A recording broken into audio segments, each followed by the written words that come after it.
हाँ, तो कक्षा 7 के सभी बच्चे अपनी क्लास में आ चुके हैं जी।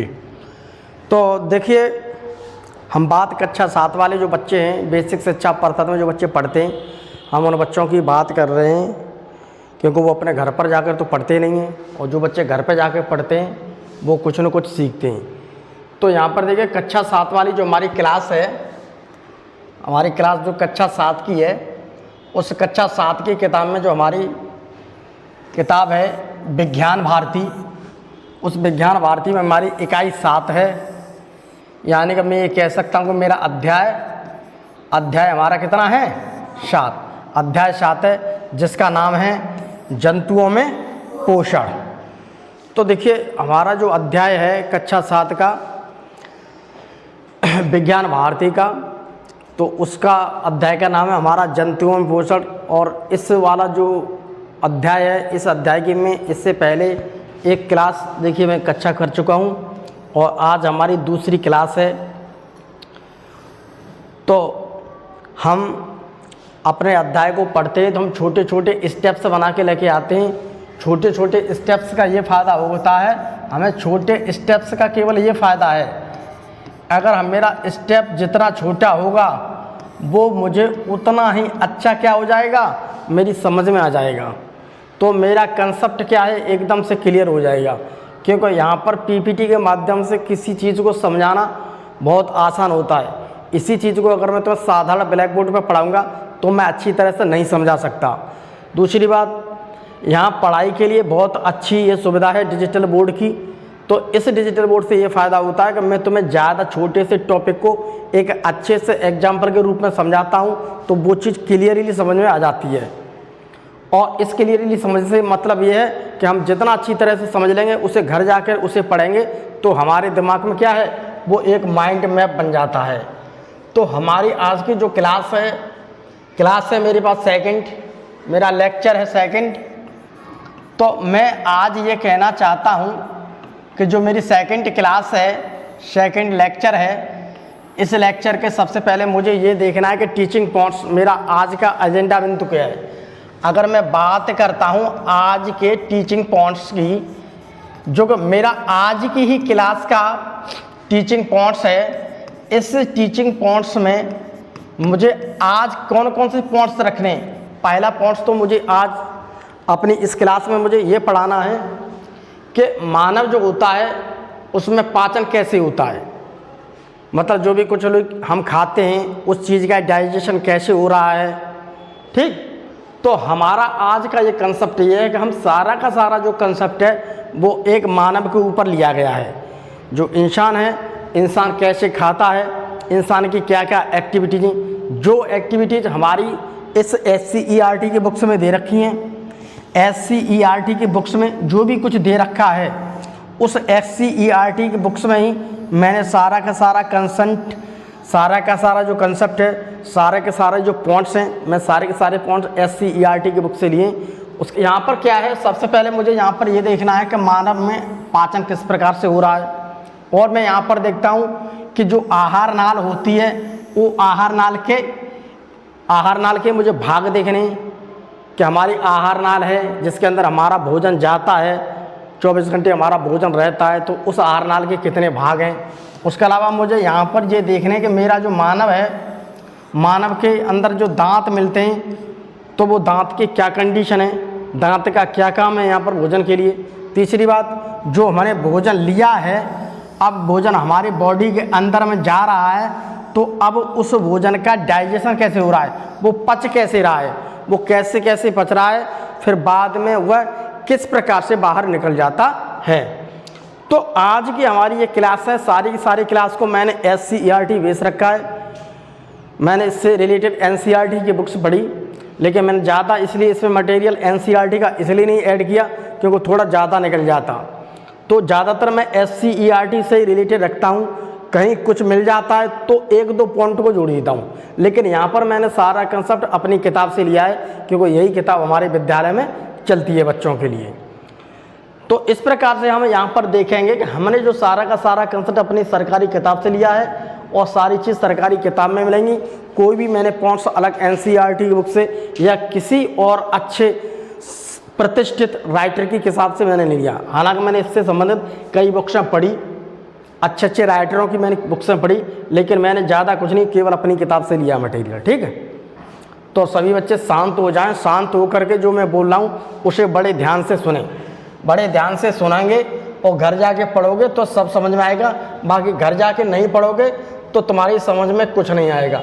मेरा काम ये है कि यहाँ पर जो टॉपिक होता है उस टॉपिक को मैं आसान तरीक़ा से एक्सप्लेन करता हूँ।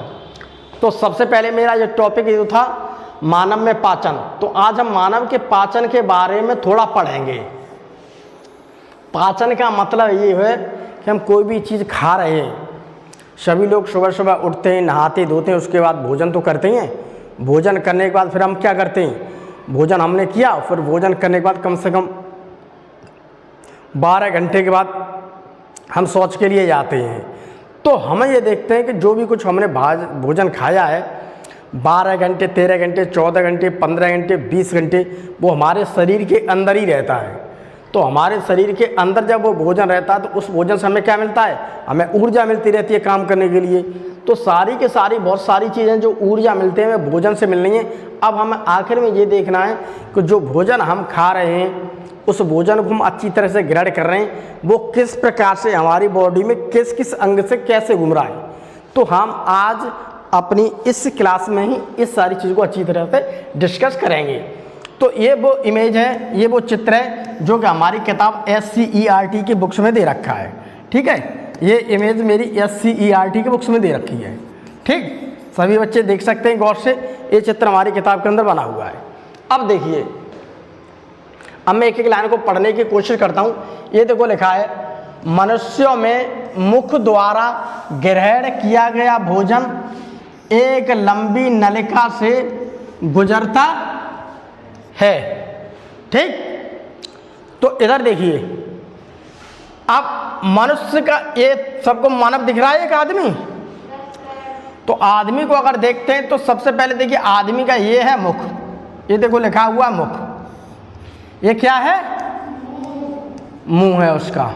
ठीक, माउथ, ये है मुख। ये देखो कह रहा है मनुष्यों में मुख द्वारा ग्रहण किया गया भोजन।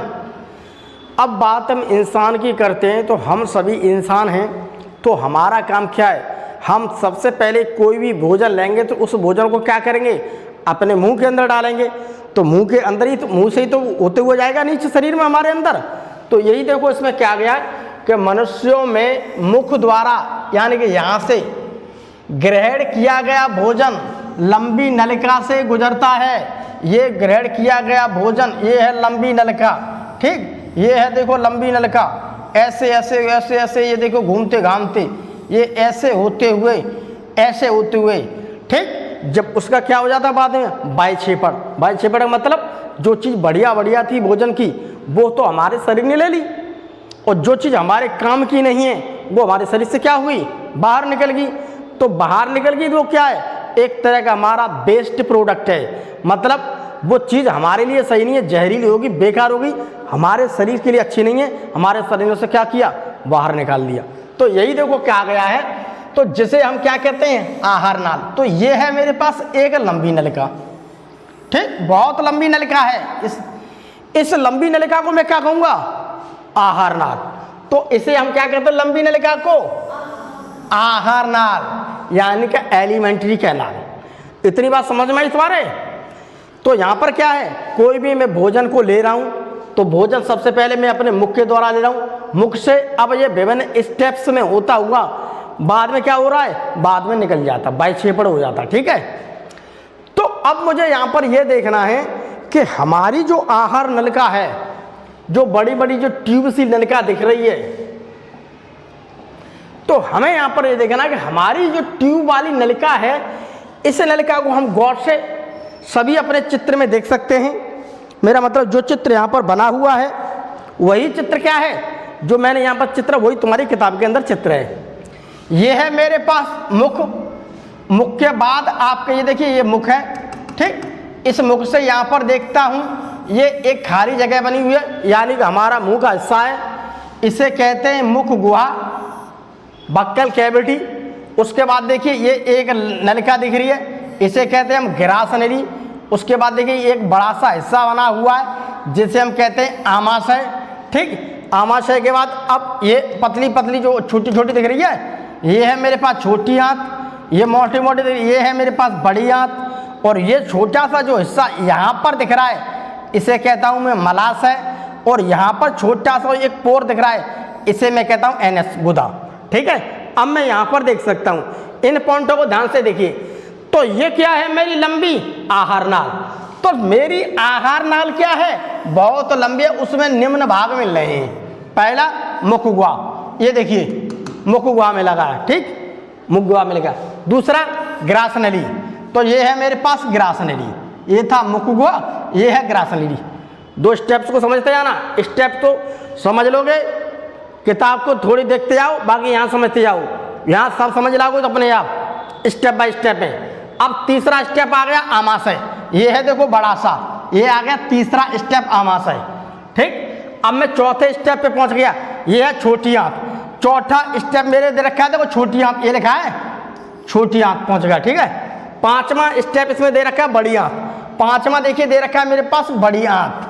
ठीक, और छठवां देखिए यहाँ पर मैंने लिखा नहीं, बुक्स में दे रखी, छठवां है आपका मलाशय, मलाशय। तो देखिए मेरे पास ये आ गया छठवां स्टेप मलाशय। और सातवें स्टेप की बात करता हूँ, वो है एक तरह का पोर, जिसे मैं क्या कहता हूँ, गुदा, यानी कि एनस। एनस, एनस क्या है, यहाँ पर एनस एक इस प्रकार का क्या है, एक बैरियर है। ये क्या है, बैरियर। ये बैरियर क्या है, ऊपर से कोई चीज निकल रही है तो इस बैरियर को पार करते हुए इस पोर्स का मुंह खुल जाता है और ये बाहर निकल जाती है। जब कोई चीज नहीं निकलती है तो यहाँ पर बैरियर की तरह ये क्या रहता है, एक क्लोज, वो बंद रहेगा।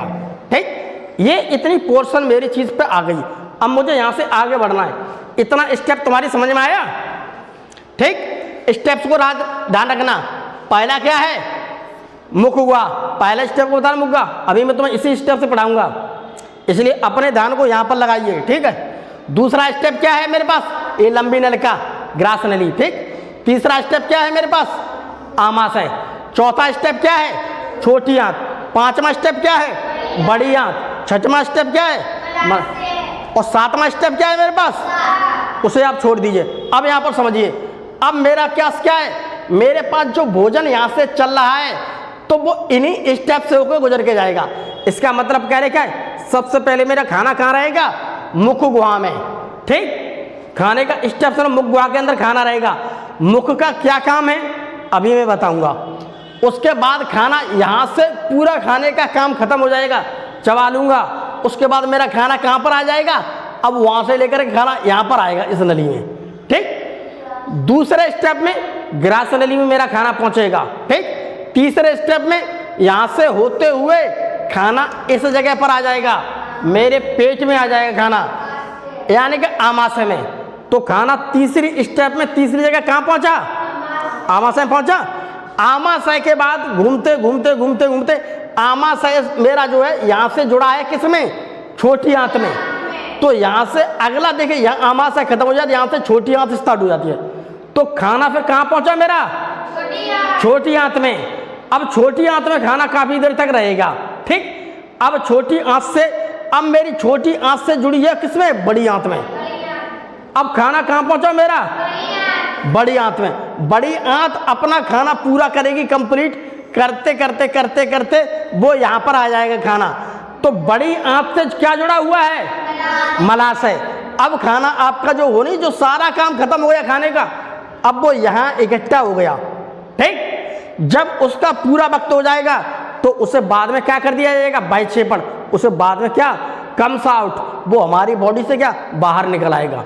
इस स्टेप को याद रखो। ठीक, इन स्टेप को ध्यान रखो जो मैंने बता रखे हैं।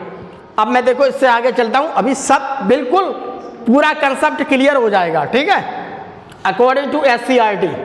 अब देखिए, मुझे कंसेप्ट और क्लियर करना है, अब मुझे समझना है, क्योंकि मैंने वो स्टेप्स समझ लिए हैं जिस स्टेप्स में खाना क्या है, हमारे शरीर में घूमता रहता है। ठीक,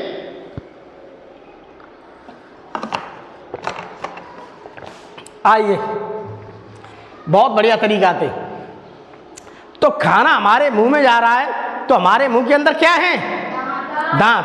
तो पहले थोड़ी दांत के बारे में जान लेते हैं हम, पहले दांत के बारे में जान लेते हैं। हम मुंह के अंदर घुस रहे हैं तो उससे पहले मुंह में क्या मिले मुझे? दांत। ये चित्र है हमारे SCERT का, ठीक, मेरी किताब का। जब मैं SCERT का नाम लेता हूं तो समझ जाओ कि मैं किताब की बात कर रहा हूं अपनी, ठीक है। अब आइए यहां पर, तो देखिए इसमें क्या लिखा रखा है? मनुष्य में 4 प्रकार के दांत पाए जाते हैं। मनुष्य में 4 प्रकार के दांत होते हैं। अब देखिए, एक तो होते हैं कृंतक। जो कृंतक दांत होते हैं उसे हम कहते हैं इंसाइजर। इनका काम क्या है? काटने का कार्य। ये केवल किसी भी चीज को काट सकते हैं। मान लीजिए कि मैंने रोटी ली, रोटी को मैं ऐसे इकट्ठी करके, ये पेंसिल है, इसे मुंह में डालूंगा तो मैं सबसे पहले क्या करूंगा? इसे काटूंगा ऐसे करके, ठीक है। तो मेरे आगे के जो दांत दिख रहे हैं छोटे छोटे, जो मेरे आगे के ये 3-4 दांत हैं ना, वो करते हैं काटने के दांत, उन्हें कहते हैं कृंतक। ये वाले दांत, जो आगे वाले दांत दिख रहे हैं आपको, 1 2 3, ये पास में जो है ना 3-4 दांत, ये है मेरे पास क्या? कृंतक दांत, ठीक है। इंसाइजर बोलते हैं इसे, इंसाइजर। अब कोई भी सेब ले लो, अमरूद ले लो, नाशपाती ले लो, कुछ भी चीज ले लो, तो सबसे पहले मैं इन्हीं दांतों से काटूंगा, ठीक। इन्हीं दांतों से मैं क्या करूंगा? काटूंगा सबसे पहले इन्हीं। तो इन दांतों का काम केवल यह है कि कोई भी बड़ा भोजन हो, उस दांतों से क्या काम करना? ये केवल काटने का काम करते हैं। तो इनका काम क्या है? ये किसी भी चीज को केवल काट देंगे, बाकी कुछ नहीं करेंगे, केवल काट देते हैं। दूसरे हो गए देखो रत्नक, इन्हें कहते हैं कैनाइन। कैनाइन दांत कौन से हैं? तो कैनाइन दांत की अगर मैं बात करता हूं तो ये वाले जो तुम्हें दांत दिख रहे हैं छोटे छोटे, ये तो देखिए मेरे पास क्या थे? ये तो मेरा पहला वाला दांत है कृंतक, दूसरा मेरे पास आ गया कैनाइन, ठीक है। कैनाइन दांत दिख रहा है, तो कैनाइन दांत को आप देखिए, ये है मेरे पास कैनाइन। तो कैनाइन दांत देखिए यहां पर क्या है? ये है, देखिए कैनाइन, ये है कैनाइन, ये है कैनाइन, ठीक है। तो हमारे जहां पर ये चीड़ने फाड़े दांत होते वहां पर होते हैं ये कैनाइन दांत। ये है मेरे कैनाइन, ये जो सबसे ज्यादा नुकीले हैं। इनके बाद कैनाइन का काम क्या है?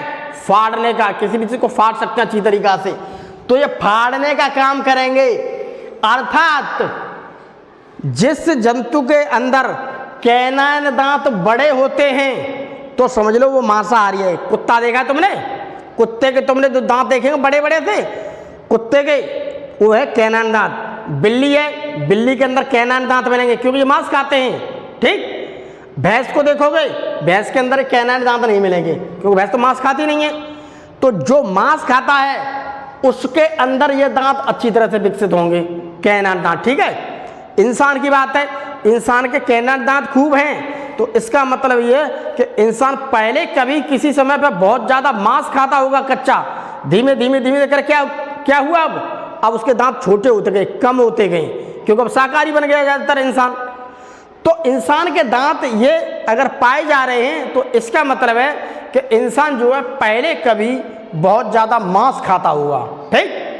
जो मांस खाएगा जी, कुत्ता ले लीजिए आप, शेर लीजिए, शेर के अलावा गीदड़ लीजिए, बिल्ली लीजिए, जो भी ऐसा जानवर है जो मांस खाता है, ठीक, उसके ये कैनाइन दांत बड़े बड़े होंगे क्योंकि ये फाड़ने का काम करते हैं। ये किसी के अंदर, जैसे कोई आदमी देखा तो उन्हें मांस खाते हुए, अगर वो मांस खा रहा है पका हुआ, थोड़ा कच्चा मांस है तो वो ऐसे नहीं तोड़ेगा, वो ज़्यादातर ऐसे तोड़ देता है मांस को अच्छी तरह से, ठीक है। अगर मैं गन्ना खा रहा हूँ तो गन्ना खाने के बाद ज़्यादातर मैं यहाँ से इसे फाड़ने की कोशिश करूँगा। तो ये वाले दांत होते, कोई भी मजबूत चीज़ है उसको फाड़ने का काम करती हैं ये कैनाइन दांत, ठीक। इसे हम रत्नक बोलते हैं। अगले देखिए, अब इसमें क्या है? अग्रचवर्णक, जिसे हम कहते हैं प्रीमोलर। ये है मेरे पास अग्रचवर्णक। अग्रचवर्णक का मतलब होता है छोटी डाढ़, ऐसी डाढ़ ये कुछ न कुछ चबाएगी, जैसे कि ये है, ये दिख रही है आपको अग्रचवर्णक, ये है मेरे पास तीसरे नंबर के अग्रचवर्णक, देखिए यहाँ पर, ठीक। तो इनका काम क्या है?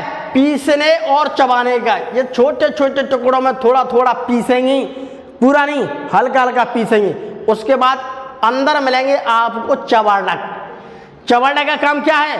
पीसने और चबाने का। अब हम रोटी को चबाएंगे।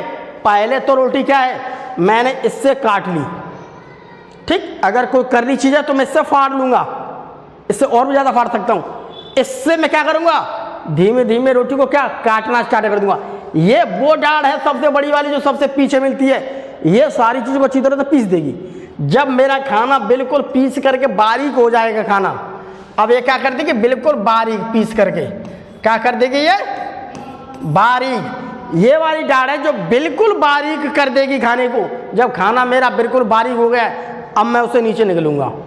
इनका काम है खाने को क्या चबाना, पीसना, फाड़ना, काटना, सब कुछ खाने का काम है। अब मैं यहाँ पर देखता हूँ कि मेरे पास जो दांत है, उस दांत के बारे में देखो SCERT ने लिखा है, दांतों की ऊपरी परत एनेमल कहलाती है। तो मेरे पास देखिए ये है दांत, ये है, देखिए ये दांत इतना नीचे धंसा रहता है, ठीक, ये धंसा रहता है, दांत धंसा रहता है नीचे, ठीक, मास्क में ये उतना ऊपर रहता है। तो इस दांत की जो ऊपर वाली जो परत है ना, ये वाली, ये परत दिख रही है ना तुम्हें, ये वाली जो परत दिख रही है ऊपर वाली, यानी कि ये ऊपर की जो परत दिख रही है, ये वाली बात कर रहा हूँ, इस परत की। ये परत क्या है, दांतों की ऊपरी परत एनेमल कहलाती है। तो ये क्या कहलाती है, एनेमल। ये देखिए ये क्या कहलाती है, एनेमल। अपनी अपनी किताब में देखते जाओ, एनेमल शब्द लिखा है। एनेमल शब्द को मैं देखो यहाँ दिखा रहा हूँ आपको दांत के मामले में, ठीक है। तो ऊपर वाली परत दांत की क्या कहलाती है, एनेमल, ठीक। यह हमारे शरीर में पाया जाने वाला कठोरतम पदार्थ है। अर्थात हमारे शरीर में जितनी भी हड्डियां हैं ना, उस सारी हड्डियों को देख जाए तो सबसे ज़्यादा कठोर पार्ट यही है, बहुत ज़्यादा हार्ड पार्ट है। यानी कि हम कह सकते हैं हार्डेस्ट पार्ट, सबसे ज़्यादा कठोरतम पार्ट यही है, ठीक। अब इसमें देखते हैं तो इसमें देखो कैल्शियम एनेमेलिन नामक लवण और प्रोटीन से बना होता है। तो इसमें देखो कैल्शियम एनेमेल होगी, कैल्शियम एनेमेलिन नामक लवण और प्रोटीन से बना होता है ये, ठीक। इतनी बात को ध्यान रखो, जितना बताया केवल इतना ही ध्यान रखो। सबसे पहले दांत की जो ऊपरी परत है वो एनेमल कहलाती है, यही ज़्यादा पूछा जाता है। ऐसे नीचे तो बहुत कम पूछेंगे, यही पूछेंगे, सबसे हार्डेस्ट पार्ट होता है, ठीक। तो ये वो पोर्शन है, जैसे हम खाने को स्टार्ट करेंगे तो हमें इनकी ज़रूरत पड़ेगी दांत की, क्योंकि जिसके पास दांत नहीं है तो वो तो खाने को चबा नहीं पाएगा। उसे तो पतला पतला दूध दे दो वो दूध पी लेगा, या पतली खीर फीर है बहुत वैसी तो वो खा लेगा। तो हमें खाने की जब ज़रूरत पड़ रही है तो हमें दांतों की ज़रूरत पड़ेगी, ये हमारे मुंह के अंदर काम कर रहे हैं। अब हम थोड़ा आगे बढ़ते हैं पहले स्टेप पर। पहला स्टेप मेरा क्या था, मुख गुहा, भूल गए बहुत जल्दी, किताब सामने खुली रखी है। ये है मेरा मुंह। अगर मेरा इस समय बात करता हूं, इस समय मुंह पर ऐसा मेरा दिख रहा है, मुंह बंद है, तो इसे कहूंगा मुंह। अब मैंने इसे खोल दिया तो मुंह में क्या हो गया, गड्ढा सा हो गया। तो गड्ढे को मैं क्या कहता हूं, गुहा, कैविटी। तो मुंह खुला हुआ है, तो अब यहां पर यह क्या है, मुंह खुला हुआ, तो इसे मैं क्या कहूंगा, मुख गुहा। गुहा का मतलब होता है कैविटी, एक तरह की गुफा, इसके अंदर कुछ रख सकते हो आप सामान। तो मैंने मुंह खोल करके इसके अंदर क्या रख दिया, खाने का टुकड़ा, ठीक, अपने मुंह के अंदर। तो सबसे पहले मेरा खाने का टुकड़ा कहाँ पे गया, मुख गुहा में, मुख गुहा में, यानी कि बक्कल कैविटी में, ठीक। तो ये कहाँ पर गया, बक्कल कैविटी, ऐसे ओरल कैविटी भी कह देते हैं, ठीक है। तो मेरा सबसे पहले खाना कहाँ पर गया, बक्कल कैविटी में, ठीक है। सबसे पहले मैंने अपना खाना लिया, तोड़ करके हाथ से मैंने अपने मुंह के अंदर डाल दिया। यहीं से तो मेरा पहला स्टार्ट हो रहा खाने का। ये है मेरा पहला स्टेप, ये देखो मैंने लिख दिया है पहला स्टेप। पहला स्टेप क्या है? मुख से मुख गुहा में आते ही भोजन को दांतों की सहायता से तोड़ा और चबाया जाता है। अब खाना जैसे ही इस मुंह के अंदर पड़ेगा, अब क्या होगा? दांतों की सहायता से तोड़ना स्टार्ट कीजिएंगे, टूटेगा। अब मुंह चलना स्टार्ट हो गया, ठीक है, चबाया जा रहा है। दांतों द्वारा काटे और चबाए गए भोजन में लार ग्रंथियों से स्रावित लार मिल जाती है। अब मैं जैसे जैसे खाना खाऊंगा, अपने मुंह को चलाता जाऊंगा, तो मेरे मुंह में, यहाँ पर मेरा मुंह चल रहा है, तो मेरे मुंह में यहाँ पर क्या है? इसमें लार ग्रंथियाँ हैं। तो मैं जैसे जैसे खाने को खाऊंगा तो क्या होगा? वो लार ग्रंथियाँ, ठीक, वो लार ग्रंथियाँ क्या होंगी? उस खाने में मिलती जाएंगी, जिससे मेरा खाना कैसा हो जाएगा?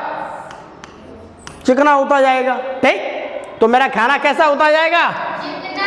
चिकना, ठीक है, जिससे भोजन चिकना व लसलसा हो जाता है। लार मिलने लगी उसके अंदर ऑटोमेटिक, ठीक। अब देखते हैं, अब देखिए क्या है, लार में टाइलिन नामक एंजाइम होता है। जो लार है, उस लार के अंदर में क्या है? आपका टाइलिन एंजाइम। उसके अंदर क्या है? Ptyalin enzyme. अब वो टाइलिन एंजाइम मेरे खाने में मिल गया, मैं खाना खा रहा हूँ, खाने में लार मिली, लार में क्या है? Ptyalin enzyme. अब वो टाइलिन एंजाइम क्या हुआ? उस खाने के अंदर मिल गया।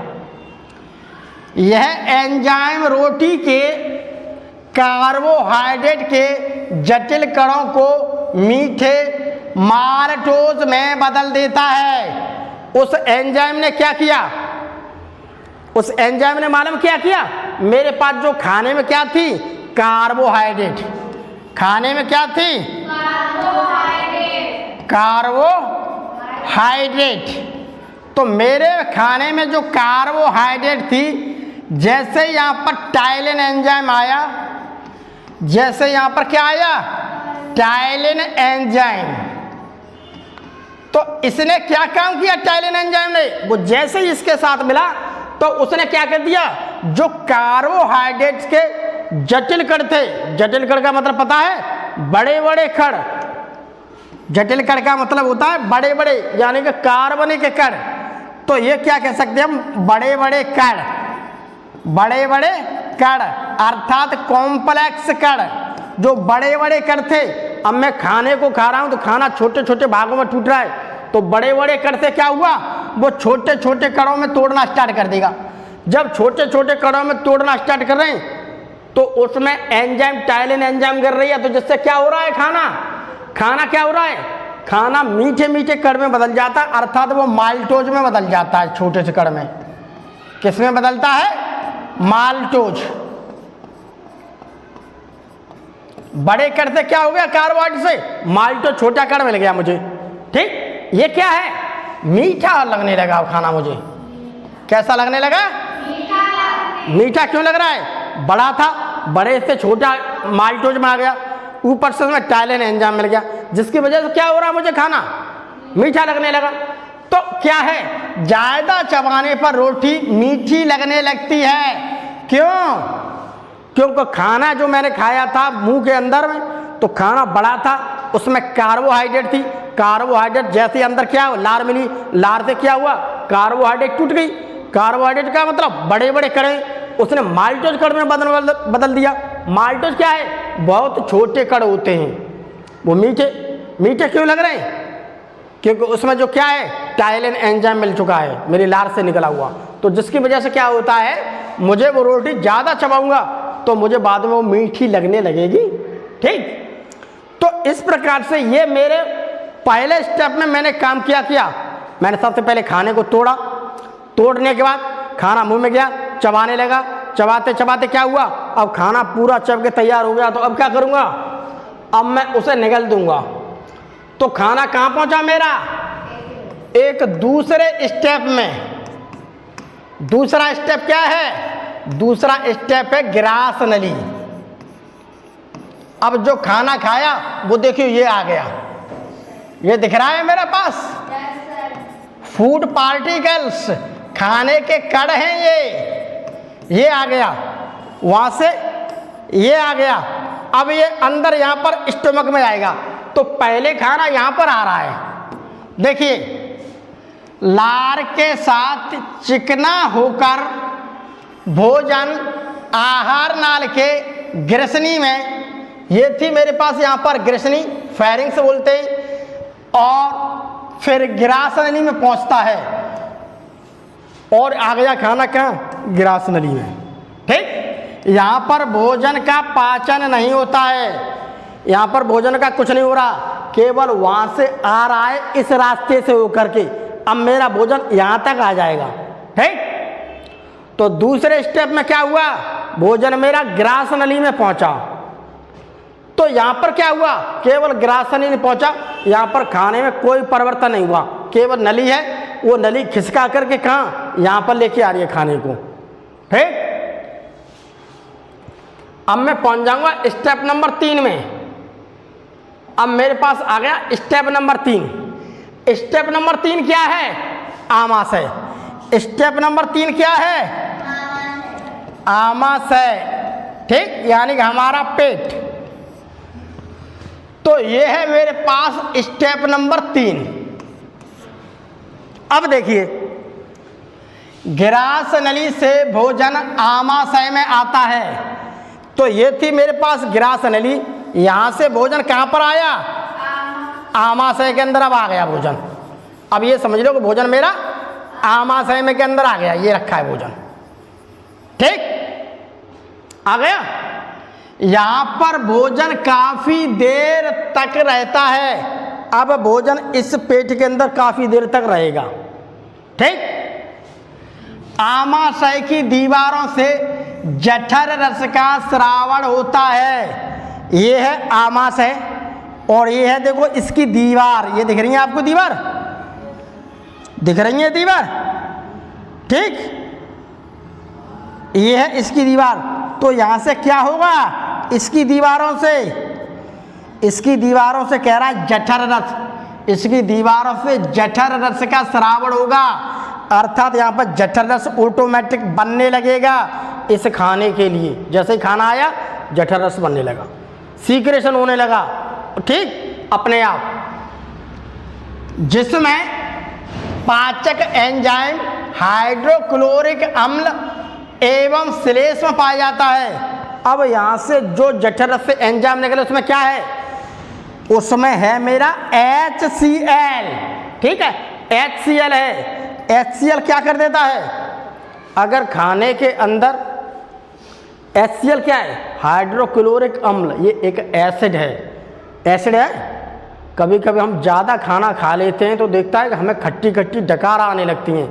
तो खट्टी खट्टी डकार का मतलब क्या है, हमारे शरीर में एसिड बनने लगता है। एसिड देखा, तेज़ाब देखा है, एसिड बने। यहाँ पर भी हमने खाना थोड़ा खाया है तो यहाँ पर क्या किया, हमारे इस शरीर ने एसिड बनाना स्टार्ट कर दिया। इस एसिड का क्या काम है, अगर कोई भी इस खाने के साथ में छोटे छोटे बैक्टीरिया होंगे, छोटे छोटे कण होंगे, तो ये HCl यहाँ से निकल रहा है, इसमें मौजूद जितने बैक्टीरिया हैं उनको मार देगा। ज़्यादातर यहीं पर सबको मार देता है। तो यहाँ पर सारे बैक्टीरिया क्या होंगे, मर जाएंगे। ठीक, जितनी यहाँ पर पावर है इसमें उतने ही मार सकता है। ज़्यादा हैवी आएगा तो उसे मार भी नहीं पाएगा। तो ज़्यादातर यहाँ पर जितने छोटे मोटे कीटाणु तो उन्हें ये मार देता है, क्योंकि एसिड बनना है। एसिड क्या करता है, सबको मार देता है। ठीक, इसमें श्लेष्म पाया जाता है। अब देखिए, पाचक एंजाइम पेप्सिन और रेनिन निकलते हैं। अब यहाँ से पाचक एंजाइम निकलेंगे, पेप्सिन और रेनिन। ये देखो लिखा है पेप्सिन और रेनिन, पेप्सिन और रेनिन। पेप्सिन एंजाइम क्या करता है, पेप्सिन एंजाइम द्वारा प्रोटीन का पाचन होगा। प्रोटीन, पेप्सिन एंजाइम अब यहाँ से निकल रहा है। हम कोई भी चीज़ खा रहे हैं तो शायद पहले डायरेक्ट हमारे शरीर के पेट में ही तो जाएगी। तो इससे पहले लेक्चर में मैंने तुम्हें क्या पढ़ाया था, इससे पहले लेक्चर में मैंने ये पढ़ाया है कि आदमी खाने में क्या लेता है, आदमी खाने के अंदर क्या लेता है, आदमी खाने में प्रोटीन लेता है, आदमी खाने में कार्बोहाइड्रेट लेता है, आदमी खाने में वसा लेता है, आदमी खाने में क्या लेता है, लवण, विटामिन, यही चीज़ लेता है। तो कार्बोहाइड्रेट पच आ रही है तो कार्बोहाइड्रेट का पाचन हो रहा है, और यहाँ पर प्रोटीन आ रही है। प्रोटीन मतलब ऐसी चीज़ ले रहा हूँ जिसके अंदर बहुत ज़्यादा मात्रा में प्रोटीन है, तो अब वो प्रोटीन इसमें आ गई, तो प्रोटीन का क्या होगा? पाचन। कौन करेगा पाचन? एक पेप्सिन एंजाइम। ठीक, एक हल्का सा क्या करेगा? Pepsin enzyme. इसे छोटा खोल देना, पेप्सिन एंजाइम। तो देखिए पेप्सिन का काम क्या है? बस पेप्सिन का काम क्या है? कोई भी मैंने प्रोटीन का सामान ऐसा लिया है, ऐसा खाना लिया उसमें प्रोटीन अधिक है, तो ये एंजाइम यहाँ से निकलता है, यहाँ से। ठीक, इस खाने में प्रोटीन है, उस प्रोटीन को अब पचाएगा वो। ठीक, तो प्रोटीन का पाचन कौन करता है? पेप्सिन। इस बात को ध्यान रखना, प्रोटीन का पाचन कौन करता है? पेप्सिन। अब रेनिन एंजाइम दूध को दही में बदलता है। अब एक रेनिन एंजाइम होता है, वो क्या है? रेनिन इस प्रकार का एंजाइम है, दूध को दही में कन्वर्ट कर देता है। मैंने बहुत सारा कोई दूध लिया है, तो दूध को पचाने के लिए क्या होगा? रेनिन काम करेगा। अगर रेनिन की बात देखी जाए तो छोटा बच्चा होता है, तो छोटे बच्चे के शरीर में सबसे ज्यादा रेनिन एंजाइम मिलता है, क्योंकि वो खाना तो खा नहीं सकता, वो दूध खाता है, इसलिए वो दूध का पचाव करता रहता है। बहुत सारे जीव ऐसे होते हैं मांसाहारी, उनके शरीर में रेनिन एंजाइम नहीं मिलता है, उन्हें दूध दोगे तो वो दूध पचा नहीं पाएंगे, क्योंकि उसमें अंदर है ही नहीं वो चीज। तो यहाँ पर रेनिन क्या करता है? रेनिन एंजाइम दूध को दही में बदल देता है। ठीक, तो रेनिन क्या है? रेनिन क्या है? रेनिन जो है दूध का क्या कर रहा है? यहाँ पर पाचन कर रहा है। ठीक, तो रेनिन क्या कर रहा है? यहाँ पर दूध का पाचन। लाइट चली गई। ठीक, अब हम देखते हैं, अब यहाँ पर देखते हैं श्लेष्म आमाशय के आंतरिक दीवार को हाइड्रोक्लोरिक अम्ल के प्रभाव से सुरक्षा करता है। एक श्लेष्म आमाशय के आंतरिक जो दीवार होती है, इसकी एक श्लेष्म आंतरिक दीवार होती है, उससे हाइड्रोक्लोरिक अम्ल का कोई ज़्यादा इफेक्ट न पड़े, इसलिए उसे बचाते रहते हैं। अब हम अगली कंडीशन देखते हैं क्या है। हाइड्रोक्लोरिक अम्ल भोजन के माध्यम को अम्लीय बनाता है। ठीक, तो अम्लीय बनाता है अर्थात भोजन में उपस्थित सूक्ष्म जीवाणुओं को नष्ट करता है। मैंने तुम्हें अभी बताया था नहीं, क्योंकि वो HCl क्या है? आपके तेजाब है, अम्ल है, तो भोजन को अगर कोई भी बैक्टीरिया छोटे मोटे आ गए हमारे ऊपर से खाने में, तो ये HCl उसे नष्ट कर देगा। HCl क्या कर देगा? उसे नष्ट कर देगा। तो HCl यहां पर क्या कर रहा है? उस चीज को नष्ट कर रहा है।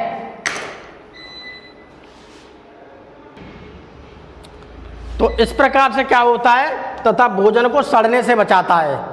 अगर ये HCl यहां से रिलीज नहीं हुआ, यहां से नहीं निकला, तो भोजन में पहले से ही बहुत सारे, मैंने तुम्हें बताया कि बैक्टीरिया हर जगह मिलते हैं। किसी भी चीज़ को आगो तो हम क्या है, बहुत सारे बैक्टीरिया खाते रहते हैं अपने शरीर के अंदर में, तो HCl उन्हें मारता रहता है। अगर इसने इन जीवाणुओं को नहीं मारा, जो सूक्ष्म जीव हैं इन्हें नहीं मारा, तो जो खाना यहाँ पर है नहीं वही सड़ने लगेगा, यहीं पर सड़ने लगेगा। वो बैक्टीरिया का काम क्या है? किसी भी चीज़ को सड़ाना। ठीक, तो जब बैक्टीरिया सारे मर जाएंगे तो अब खाना सड़ेगा नहीं, अब वो पचेगा। तो भोजन को सड़ने से क्या करते हैं? ये बचाते हैं। अब आ गया हमारा स्टेप 4। स्टेप 4 क्या है हमारा? स्टेप 4 है छोटी आमाशय, मतलब छोटी आंत, आमाशय नहीं छोटी आंत। तो ये है मेरा स्टेप 4। अब मेरा खाना काफी देर तक तो पेट के अंदर पड़ा रहा, पेट ने जो काम करना था अब पेट मेरा वो सारा काम कर चुका है। ठीक, अब क्या करेगा पेट? अब यहां से क्या होगा कि पेट ने तो सारा काम कर लिया, अब वो खाना मेरा यहां से स्टार्ट हो गया क्या? छोटी आंत। तो छोटी आंत के 2 भाग हैं। एक भाग तो है मेरा, देखो ये शुरू वाला, स्टार्टिंग वाला, ठीक है, और एक भाग और होगा यहाँ लास्ट वाला, जो कि बड़ी आंत से जुड़ेगा। ठीक, तो मैं बात कर रहा हूं शुरुआत वाले भाग की, तो फर्स्ट पार्ट की। वो भाग जो पेट के साथ में अब शुरू में जुड़ा हुआ है, पहले भाग की। आंत के 2 भाग हैं, जैसे मान लीजिए आंत है, एक इधर पेट से जुड़ी हुई है और इधर जुड़ी है किससे? जैसे मान लीजिए यही तो था मेरा पेट, अब मेरी ये आंत देखिए यहाँ पर जुड़ गई है। ठीक है, ये है मेरे पास छोटी छोटी आंत, तो ये आंत देखिए यहाँ पर जुड़ने के बाद अब ये आंत यहाँ पर किससे जुड़ी हुई है? बड़ी से। ठीक है, तो अब हम बात करें इस हिस्से की और फिर बाद में बात करेंगे इस हिस्से की जो बड़ी आंत से जुड़ा है। तो पहले मेरे आंत जुड़ी हुई है पेट के साथ में, तो मैं पहले इस भाग की बात कर रहा हूं। तो देखिए शुरुआत के भाग की बात कर रहे हैं। तो आमाशय से भोजन छोटी आंत में पहुंचता है। अब यहां से भोजन ने अपना काम किया, अब वो भोजन यहां पहुंच गया भैया, इसमें जाने लगा। ठीक, छोटी आंत में। यहां पर पित्ताशय से निकलने वाला पित्त रस और अग्नाशय से निकलने वाला अग्नाशयी रस दोनों ही नलिकाओं के द्वारा पहुंचते हैं। अब यहां पर क्या पहुंचेगा भैया? आपका पित्तारस, पित्तारस पहुंचेगा और यहां पर क्या पहुंचेगा? क्या पहुंचेगा? अग्नाशय। दोनों ही अब यहां पर इस खाने के अंदर मिल जाएंगे। पित्त है, पित्त से निकलने वाला रस को कहते हैं हम पित्तरस, बाइल जूस। अग्नाशय से निकलने वाले को पैनक्रियाटिक जूस कहते हैं। तो दोनों चीज यहां पर लेकर के क्या अब उस आंत के माध्यम से इस खाने क्या यहां पर मिक्स हो गई। ठीक, अब देखिए द्वारा पहुंचते। अब देखिए इन रसों में उपस्थित एंजाइम, इनमें क्या है? एंजाइम प्रेजेंट हैं। इसमें क्या है? एंजाइम उपस्थित होते हैं। ठीक है, इसमें क्या है? एंजाइम उपस्थित होते हैं। तो एंजाइम इसमें दोनों उपस्थित, वो जाके इसमें मिल गई। एंजाइम द्वारा भोजन में उपस्थित प्रोटीन और वसा का पाचन होता है। तो ये मेरे पहली आंत। तो पहली आंत में क्या है? पहली आंत जो है मेरी शुरुआत की, यहां पर क्या होगा? यहां पर प्रोटीन, ठीक, और वसा का पाचन होगा। ठीक, तो यहां पर पाचन किसका मिल रहा है मुझे? प्रोटीन और वसा का। यानी कि केवल दो चीज का पाचन मिला है, एक तो प्रोटीन का होगा और वसा का होगा। तो यह है आंत का वो पोर्शन जहां पर प्रोटीन और वसा का क्या होता है? पाचन। ठीक, तो प्रोटीन और वसा का क्या होता है यहां पर? पाचन। अब देखिए तो आंत का जो मेरी छोटी आंत है, तो छोटी आंत का जो प्रारंभिक पहला हिस्सा है वहां पर प्रोटीन और वसा का पाचन हो रहा है। ठीक, इतनी बात को ध्यान रखना। अब देखिए इस प्रकार छोटी आंत के प्रथम भाग में ही भोजन का पाचन पूर्ण हो जाता है। पाचन के फलस्वरूप भोजन तरल अवस्था में आ जाता है। यहाँ पर इतना है, ज़्यादातर मेरा भोजन जो है प्रोटीन भी यहाँ पर पच रहा है, वसा भी पच रहा है। तो ज़्यादातर मैं ये कह सकता हूँ मेरे भोजन का ज़्यादातर हिस्सा है यहाँ तक ही आकर के बहुत कम हो गया। भोजन बहुत मतलब क्या है? पच चुका है। अब मैं जैसे ही इससे थोड़ा आगे बढ़ूंगा, तो अब मैं जैसे थोड़ा आगे बढ़ूंगा तैसे क्या होगा? अब भोजन कहाँ पहुंच रहा है मेरा? बड़ी आंत की तरफ पहुंच रहा है, लेकिन बड़ी आंत में नहीं जा रहा है, उससे पहले अभी छोटी आंत में ही है। तो देखिए क्या है, कह रहा है ये मेरे पास क्या आएगा? स्टेप 4। फिर स्टेप 4 ही चल रहा है। वो आधा पार्ट था, आधा पार्ट ही है। ठीक है, स्टेप 4 ही चला है, सेकंड पार्ट आ गया ये। अब देखिए अब भोजन छोटी आंत के अंतिम भाग में पहुंचता है। अब जो छोटी आंत थी नहीं, तो छोटी आंत देखिए यहाँ बड़ी आंत से कहीं जुड़ रही है। ठीक, तो अंतिम भाग में पहुंच गया खाना मेरा। बड़ी आंत में नहीं जा रहा है, अभी छोटी आंत में ही है। इसकी दीवारों पर अंगुली नुमा उभार पाए जाते हैं। तो मेरी छोटी आंत में जैसे ही मैं छोटी आंत में पहुंचूंगा लास्ट में, तैसे यहाँ पर क्या हुआ? खाने में क्या देख रही है? अंगुली नुमा उभार। अंगुली नुमा उभार जिसे मैं क्या कहता हूं? बिलाई। बिलाई कहाँ उपस्थित होती है भैया? मेरी छोटी आंत में। तो छोटी आंत में ही उपस्थित है क्या? बिलाई छोटी आंत में ही उपस्थित हैं। अर्थात ये बिलाई का है? Villi are present in small intestine. छोटी आंत में ही ये देखो बिलाई है ये। अब मेरा खाना यहाँ पर घूम रहा है इसके अंदर। ठीक, अब इस बिलाई को मैंने संरचना से देखा तो उसकी संरचना ऐसी होती है भैया। इस भाग द्वारा बिलाई पाई जाती, इस भाग द्वारा पचे हुए भोजन के पोषक पदार्थ अवशोषित किए जाते हैं। यह क्रिया अवशोषण कहलाती है। अब खाना मेरा सब यहीं पर आ गया है पचा हुआ। अब जो बढ़िया बढ़िया चीज़ है ना, इन बिलाई के माध्यम से, बिलाई दिख रही है, ये बिलाई, ये छोटी छोटी संरचना दिख रही है, उंगली जैसी हाथ में होती है, बहुत छोटी छोटी। ये क्या करेंगे, यहाँ पर जो हमारा खाना है, अब खाने से जो बढ़िया बढ़िया चीज़ है अब यहाँ से ही ले लिए जाएंगे, ये ले लेंगी। ये लेकर के क्या हुआ, इनमें मिल गई। तो ये क्या है, खून की नसें। अब मेरे खाने का जो सिस्टम था वो यहाँ पर आ गया, इनने ले लिया, इनने लिया। अब यहाँ से खाना कहाँ जा रहा है, मेरे पूरे शरीर के अंदर सप्लाई होने लगा, अवशोषण करने लगी खाने का। तो ये तो लिखा है, यह क्रिया अवशोषण कहलाती है। इस भाग द्वारा पचे हुए भोजन के पोषक पदार्थ, जो भोजन मेरा पच चुका है उसके जो बढ़िया बढ़िया पोषक पदार्थ थे, विटामिन थी, प्रोटीन थी, और भी बढ़िया चीज़ थी, तो उन बढ़िया चीज़ों में मालूम क्या हुआ, उन बढ़िया चीज़ें मालूम क्या हुआ, उनसे बढ़िया बढ़िया मटेरियल जो था पोषक पदार्थ, वो इस बिलाई के द्वारा क्या हुआ, इसे कहते हैं बिलाई। बिलाई ने क्या किया, उन्हें अपनी तरफ ले लिया, खींच लिया, अवशोषण कर लिया। तो यह क्रिया क्या कहलाती है, अवशोषण। बिलाई ने ले लिया, अब बिलाई क्या करेगी, अब हमारे पूरे शरीर को देना स्टार्ट कर देगी। अब इसका मतलब यह है कि हम जो भी कुछ हमने बढ़िया बढ़िया न्यूट्रिशंस खाए थे, बढ़िया बढ़िया सामान खाए थे, वो हमारे सारे शरीर के अंगों में हर जगह पहुंच जाएगा उसका न्यूट्रिशन। मैंने दूध पिया या कुछ भी किया है ना, पच पच के धीमे धीमे क्या होगा, जो छोटी आंत होती है, छोटी आंत जो बिलाई है, अब वहीं से देखो कहाँ पूरा शरीर पहुंच जाएगा।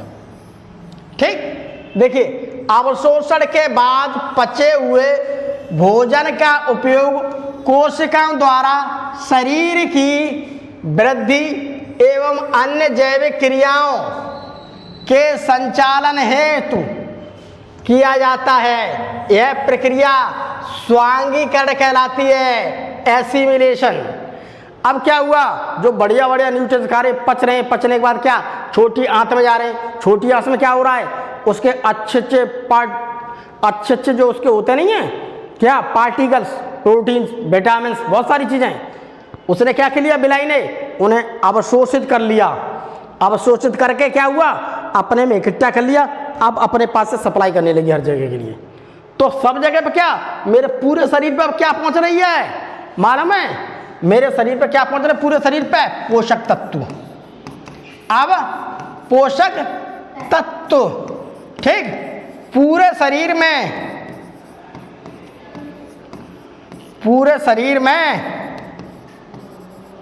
पहुंच जाते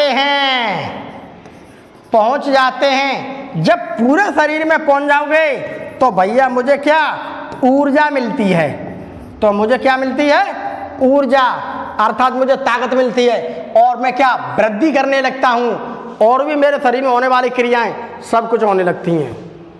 तो इस प्रकार से हम देखते हैं कि सारी चीजें होने लगती हैं। ये मेरा यहाँ तक छोटी आंत तक काम हो गया।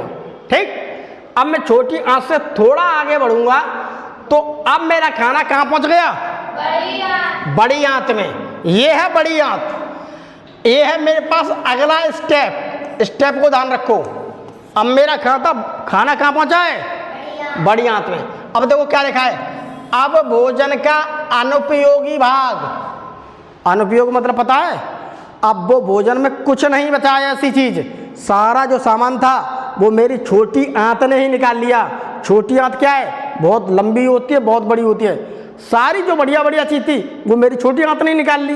ठीक, तो अब क्या अनुपयोगी, अब उस खाने में कुछ नहीं बचा जिसे मेरी आंत निकाल सकती थी छोटी, उसने क्या किया, उसे बाहर फेंक दिया, ऐसे करके बड़ी आंत की तरफ डाल दिया। ठीक है, तो बड़ी आंत में पहुंचता है, यहां पर इसमें से अतिरिक्त पानी का अवशोषण कर लिया जाता है। अब खाना पतला पतला जितना था वो बहुत पतला खाना यहां पर पहुंच गया। इसने क्या काम किया, बड़ी आंत ने उसमें से पानी को ले लिया, कि इसमें से पानी ले लो अपने शरीर के लिए। तो यहां पर इसने क्या किया, केवल उसका पानी ले लिया, बाकी वो तो क्या है, पहले पतला था, जब पानी ले लेंगे तो वो चीज़ कैसी हो जाएगी, गाढ़ी। ठीक, तो वो कैसी हो जाएगी, गाढ़ी। तो इसने क्या काम कर लिया, अतिरिक्त पानी का अवशोषण कर लिया, अर्थात जो हमारे पास बचा हुआ बेकार सा मटेरियल था, तो इसने क्या कर लिया, केवल अतिरिक्त पानी लिया। ठीक, केवल अतिरिक्त पानी को ही लेता है। ठीक है, केवल अतिरिक्त पानी ही लेता है, बाकी न्यूट्रिशन तो कुछ लेता नहीं। न्यूट्रिशन तो मेरी छोटी आंत ने ले लिया सब कुछ, बड़ी आंत ने कुछ नहीं लिया। तो मेरा खाना क्या, यहाँ से देखिए ऐसे पहुँचेगा, ऐसे से फिर ऐसे जाएगा, ऐसे से खाना फिर इधर की साइड पर। तो यहाँ से खाना पहले ऐसे चल रहा है, फिर इस मीडियम में चल रहा है, फिर ऊपर से ऐसे निकल रहा है खाना। तो यहाँ पर भी अब खाने को क्या हुआ, वक्त लगेगा। तो वक्त लगते लगते लगते के लगते क्या होगा, ये सारा उस बेकार सी जो चीज़ है नहीं, जो बेकार सी चीज़ बची थी छोटी आंत से, उसका सबका पानी खींच लिया इसने। पानी सब किसने ले लिया, इस आंत ने। ठीक, अब वो क्या, अब वो गाड़ी गाड़ी से हो गई। ठीक है, फीसियस हो गई। गाड़ी गाड़ी क्या, मल के रूप, मल जो होता है ना कैसा होता है, गाढ़ा गाढ़ा। अब क्या हुआ, अब देखिए छठवां स्टेप आ गया। स्टेप आ गया कौन सा, छठवां, बचा हुआ अपशिष्ट पदार्थ। अपशिष्ट पदार्थ का मतलब होता है वेस्ट प्रोडक्ट, हमारे शरीर का किसी काम का ही नहीं है, बिल्कुल बेकार हो गया। यानी कि हम इसे क्या कहते हैं, एक वेस्ट प्रोडक्ट। एक वेस्ट प्रोडक्ट, वेस्ट प्रोडक्ट का मतलब मालूम है, किसी काम का नहीं है। ये मोबाइल मेरा इस्तेमाल चला, उपयोगी है, अब जो बेकार होगा, बन ही नहीं रहा, तो क्या है, वेस्ट प्रोडक्ट, फेंक दो, किसी काम का नहीं है। ठीक उसी प्रकार से जो हमारी बड़ी आंत में आ गया है, उसका सारा उसने पानी निकाल लिया। अब क्या है, उसके अंदर कुछ नहीं बचा। तो उस अर्ध ठोस को, अर्ध ठोस के रूप में हुआ क्या होगा, मलाशय में एकत्रित हो जाता है। भैया ये है मेरे पास बड़ी आंत का हिस्सा, आते आते देखिए ये है पोर्शन मलाशय का, ये है पोर्शन किसका, मलाशय का। तो ये क्या है, मलाशय, मलाशय यानी कि रेक्टम। तो ये क्या है, रेक्टम। यानी कि मेरे पास ये बड़ी आंत थी, बड़ी आंत से चलते चलते देखिए यहाँ पर अब खाना यहाँ इकट्ठा हो जाएगा। खाना मतलब क्या है, वेस्ट प्रोडक्ट, अपशिष्ट पदार्थ। अब वो अपशिष्ट पदार्थ कहाँ पर इकट्ठा होगा, यहाँ पर, यहाँ पर। तो हम यहाँ पर ये कहते हैं वो क्या है, अपशिष्ट पदार्थ। यानी कि मेरा क्या है वो, मल।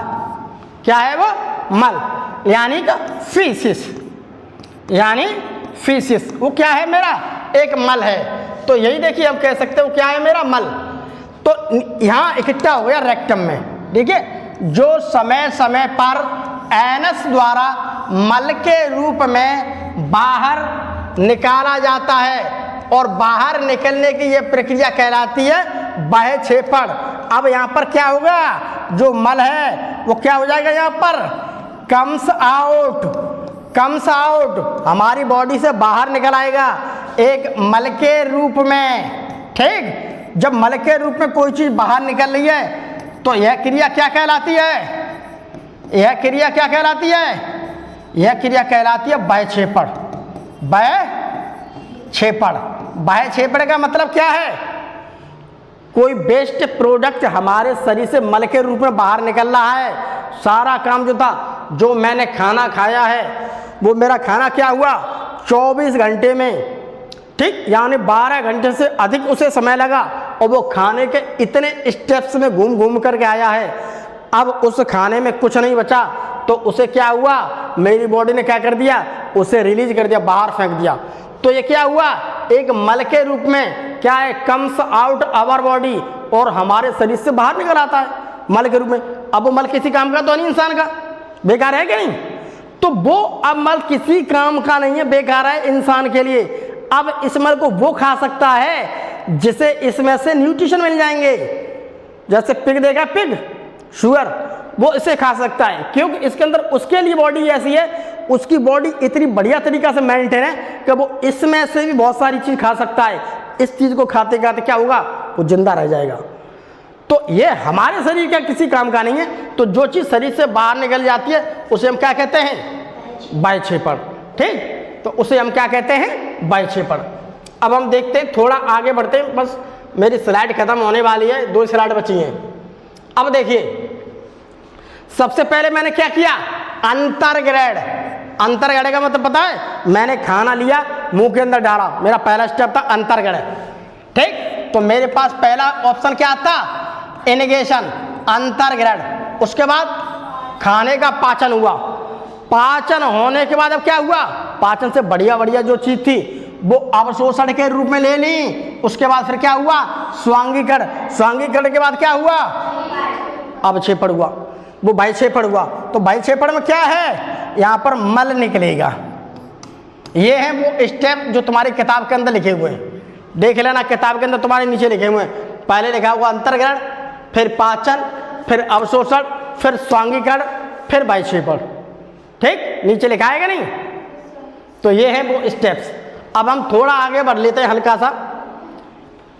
एक स्लाइड बची है केवल, इसे देख लो। अब देखिए यहां पर, यहां देखिए मेरे पास अंग क्या है, मुख गुहा। मुंह का क्या काम है, मुंह का काम है कि मुंह के अंदर में पाचक रस मिलता है तो क्या मिलेगा, केवल लार मिल रही है। तो लार में भैया क्या प्रेजेंट है, टाइलिन एंजाइम। ठीक, अब मुंह के अंदर क्या काम हो रहा है, मुंह के अंदर मेरे कार्बोहाइड्रेट है ना, कार्बोहाइड्रेट खाना में खा रहा हूं बड़ा, वो कार्बोहाइड्रेट टूट रही है। वो टूट करके क्या हो रही है, माल्टोज में कन्वर्ट हो रही है। माल्टोज क्या है, अधिक उससे लार मिलेगी तो मीठा लगने लगेगा। तो मेरा क्या है, कार्बोहाइड्रेट का पाचन कहाँ होता है, हमारे मुंह में। ये बात ध्यान रखना, कार्बोहाइड्रेट का पाचन कहाँ हो रहा है, हमारे मुंह के अंदर ही हो रहा है, नीचे तक नहीं पहुंच रहा है। कार्बोहाइड्रेट का पाचन हमारे मुंह में ही हो रहा है, तो मुंह में ही हमारे कार्बोहाइड्रेट का पाचन हो जाता है। ठीक है, ग्रास नली, ग्रास नली में कुछ नहीं होता, जो खाना है वो ऐसे नीचे गिर रहा है। ठीक है, चबाया वो भोजन क्या है, ग्रास नली में कुछ नहीं होता, केवल नली है, उससे खाना निकल रहा है। दूसरा है आमाशय। आमाशय में क्या मिलेगा आपको, जठर रस, हाइड्रोक्लोरिक अम्ल, क्योंकि वहां पर हाइड्रोक्लोरिक अम्ल क्या है, आपका एक तेजाब है। उससे क्या होगा, सूक्ष्मजीव मर जाएंगे, तो भोजन क्या आएगा, सड़ेगा नहीं, अर्थात अब पचेगा भोजन। तो यहाँ पर प्रोटीन, इसमें क्या है, प्रोटीन, दूध, पॉलीपेप्टाइड, इतनी बहुत सारी चीजें होती हैं। तो इनका क्या होता है, अब यहाँ पर टूटना होता है। प्रोटीन बड़ी है तो टूटेगी, इसका पाचन होगा धीमी धीमी करके। ठीक है, ये टूटेगी, सारी चीज क्या टूटेगी, अर्थात पॉलीपेप्टाइड्स, दूध से दही बनता है, ये सारी चीज का क्या धीमे धीमे क्या हमारी बॉडी के अंदर क्या होने लगा, पाचन होने लगा आमाशय में। छोटी आंत, यहाँ पर पित्त रस मिल जाएगा और अग्नाशयी रस, दो चीज मिलेंगे। अब यहाँ पर क्या होगा, वसा, प्रोटीन, पॉलीपेप्टाइड, स्टार्च, माल्टोज, इस सब का यहाँ पर क्या हो जाएगा, पाचन। ये क्या है, बहुत चीज क्या है, ये सारी चीजों को ऑब्जर्व कर लेगी। तो छोटे छोटे पार्टिकल्स बन गए, माल्टोज, अमीनो अम्ल, वसा, ठीक, वसा अम्ल, ग्लिसरॉल, इतना चीज का क्या है, यहाँ एक सरलतम रूप बन जाता है। ऊपर बड़ा था, छोटा है। बड़ी आंत, बड़ी आंत में क्या हुआ, बड़ी आंत ने किया तो कुछ नहीं, लेकिन जो हमारा खाना छोटी आंत से पच करके गया था काम, उसमें जो भी पानी था तो इसने केवल पानी को ही लिया, केवल उसने पानी पानी ले लिया वहां से। बड़ी आंत का केवल यही काम था। ठीक, उसके अलावा हम पहुंचते हैं एनस गुदा द्वार। यहाँ पर क्या है, यहाँ पर अस्थायी रूप से अपशिष्ट और अपचे हुए भोज्य पदार्थों का संग्रह और बहिक्षेपण होता है। तो सारा चीज जो बेकार सी चीज है वो मेरे एक मलाशय में इकट्ठी होगी, बाद में क्या हुआ, वो बॉडी से क्या एनएस के द्वारा क्या हुआ, बाहर निकल गई। तो इस प्रकार से ये चीज है कि हम जो भी कुछ खाते हैं तो खाने के बाद क्या है, वो सारा खाना हमारा स्टेप बाय स्टेप अच्छी तरह से घूमता है, और बाद में जब कुछ होता है तो वो क्या होता है, पच जाता है। तो पच करके फिर उसका क्या हो जाता है, बाद में बहिक्षेपण हो जाता है। तो ये सारी प्रक्रिया हमारे पाचन की थी। आज की हमारी क्लास में मानव के पाचन के बारे में दिया था हमारा कक्षा 7 में टॉपिक, उस टॉपिक को हमने पढ़ लिया है। कल इससे आगे हम जीव जंतु के बारे में पढ़ेंगे, अगला किसी का पाचन होगा उसके बारे में देखेंगे। ठीक, तो आज की क्लास की हमारी जितनी स्लाइडें थी हमने आज के लेक्चर में उतनी कवर कर ली है। इसके पढ़ने का और समझ जो चीज़ थी SCERT की बुक्स में मैंने उसे अच्छी तरह से क्या कर दिया, तो मैं एक्सप्लेन कर दिया। बाकी आपका काम है कि घर जा कर के तुम अच्छी तरह से इसको पढ़ना है और रिवीजन करना है।